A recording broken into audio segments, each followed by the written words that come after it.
सुबह सुबह घोड़ों के तबेले में जा पहुंचा। तभी वहां एक साधु भिक्षा मांगने आ गए। सुबह सुबह साधु को भिक्षा मांगते देखकर राजा क्रोध से भर उठा और उन्होंने साधु की निंदा करते हुए बिना किसी विचार किए घोड़े के तबेले से घोड़े की लीद उठाकर उसके पात्र में डाल दी। साधु भी बहुत शांत स्वभाव के थे और यह देखकर वो चुपचाप वहां से चले गए और घोड़े की लीद ले जाकर उन्होंने अपनी कुटिया के बाहर एक कोने में डाल दी। कुछ समय बाद राजा जंगल में शिकार करने गया। राजा जब जंगल में शिकार के लिए जा रहा था तो उसने देखा एक कुटिया के बाहर घोड़े की लीद का बहुत बड़ा ढेर है।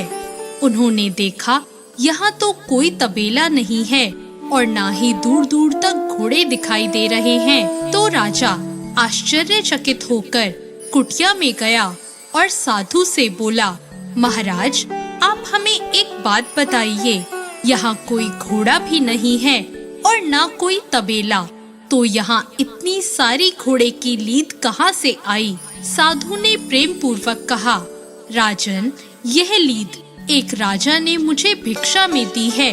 अब समय आने पर यह लीद उसे ही खानी पड़ेगी।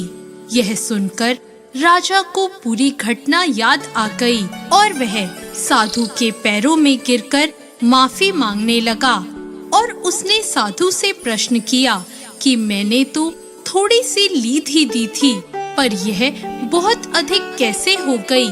साधु ने कहा, जब हम किसी को कुछ भी देते हैं तो वो दिन प्रतिदिन बढ़ता जाता है और समय आने पर हमारे पास लौटकर जरूर आता है। राजन, यह उसी का परिणाम है। यह सुनकर राजा की आंखों में आंसू आ गए और उसने विनती करके कहा कि महाराज, मुझे क्षमा करिए, मैं आइंदा ऐसी गलती कभी नहीं करूँगा। आप मुझे कोई उपाय बताइए जिससे मैं अपने दुष्ट कर्मों का प्रायश्चित कर सकूं। साधु ने कहा, एक उपाय है, आपको कोई ऐसा कार्य करना है जो दिखने में तो गलत लगे पर वास्तव में गलत नहीं हो। जब लोग आपको देखेंगे तो आपकी निंदा करेंगे। जितने लोग आपकी निंदा करेंगे उतने ही आपके पाप हल्के हो जाएंगे। यह सुनकर राजा अपने महल में आकर काफी सोच विचार करने लगा और अगले दिन सुबह उसने शराब की बोतल ली और चौराहे पर बैठ गया। सुबह सुबह राजा को शराब की बोतल के साथ चौराहे पर देखकर सब लोग राजा की निंदा करने लगे कि यह कैसा राजा है और यह कितना अशोभनीय काम कर रहा है।